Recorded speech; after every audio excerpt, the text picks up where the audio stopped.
All right, so we're going to cut right into this around the NHL segment here, Josh. And one of the biggest topics going on in the NHL today is some news out of Twitter from a particular player, an elite goalie around the league too. Yeah. That goalie is Robin Lehner.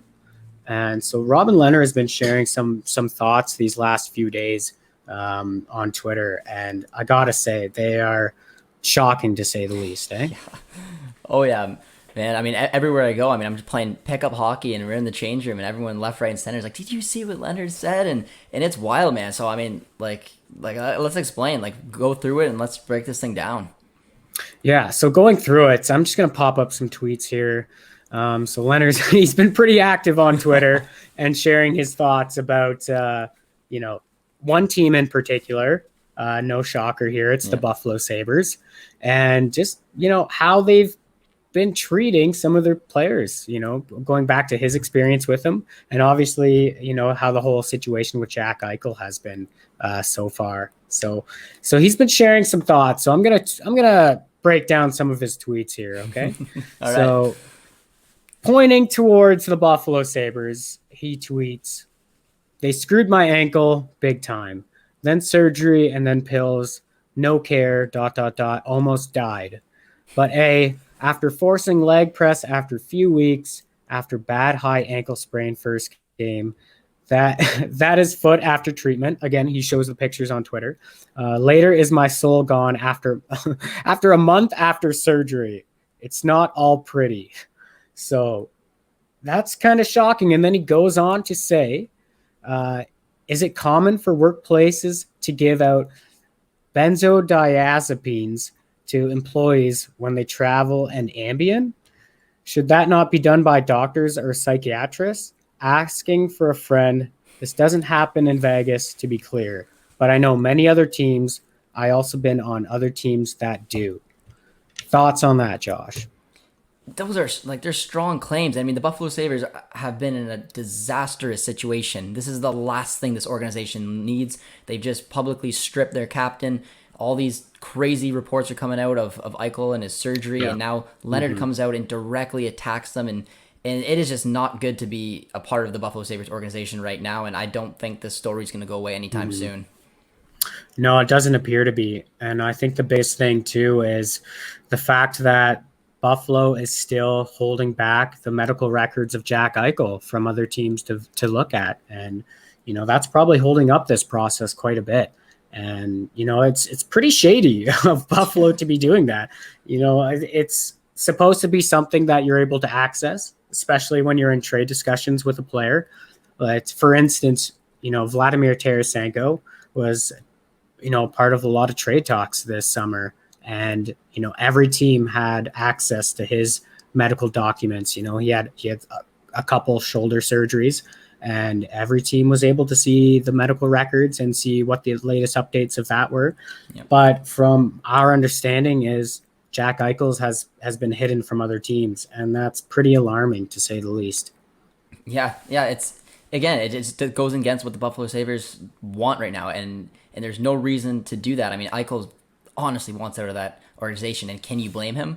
Everyone who was maybe on the fence of it, and I think most people probably would have kind of sympathized with Jack Eichel, but now who is going to sympathize with the Buffalo Sabres? No one is. Everyone's going to be on Eichel's side. Everyone's going to be excited when he moves on, and Buffalo just needs to take a real hard look at themselves and try to figure this thing out, because these stories aren't good for absolutely anyone, and having former players coming back out and basically making everyone else kind of go against them is just not a position you're going to want to be in. And now you're one of the players on that team, and you're looking around being like, I'm in the wrong organization right now, man.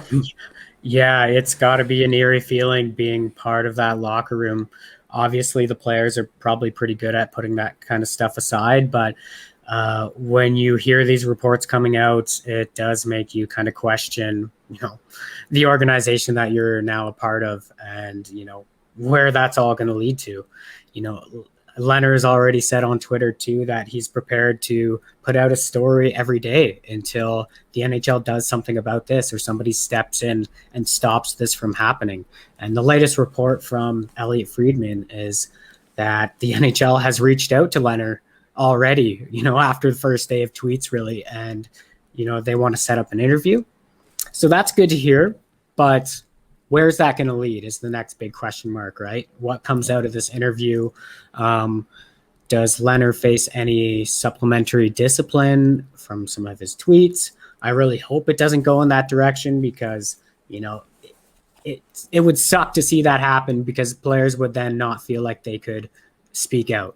And, Lehner's one of those guys he's done a lot of that lately. He's spoken about, his true thoughts around the league. And obviously with some of his mental health that he's had to deal with, he's been a big advocate for that. And speaking out about that is very important. And these players should have every right to be able to, talk about their feelings and their thoughts on things and not have to feel like they have to hold back on them. Yeah, absolutely. It's he's a player who did that quite a bit. I mean, the strong words he had at going to the Islanders and basically talking up that organization was just absolutely incredible. And talking about things he's had to battle with. He's someone who you want to listen to. You want to believe in.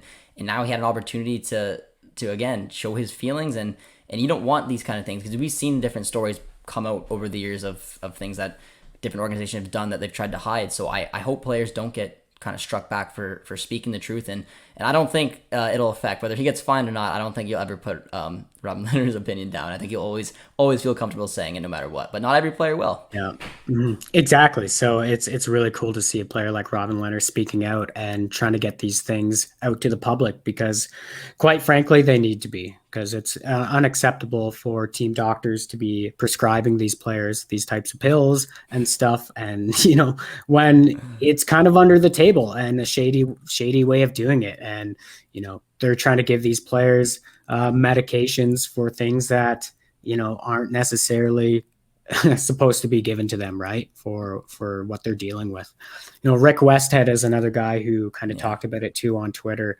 And, he talks about how benzodiazepines are typically prescribed for anxiety, insomnia, seizures, and panic disorders.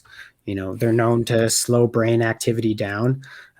People can become physically dependent on them. And the FDA in 2020 demanded new warning labels for the drug, which has been involved in more than 30% of opioid overdoses.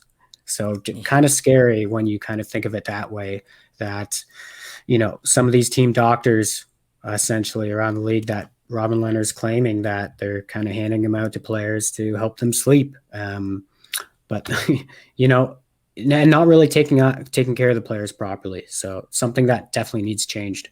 Absolutely, man. Scary stuff. Mm-hmm.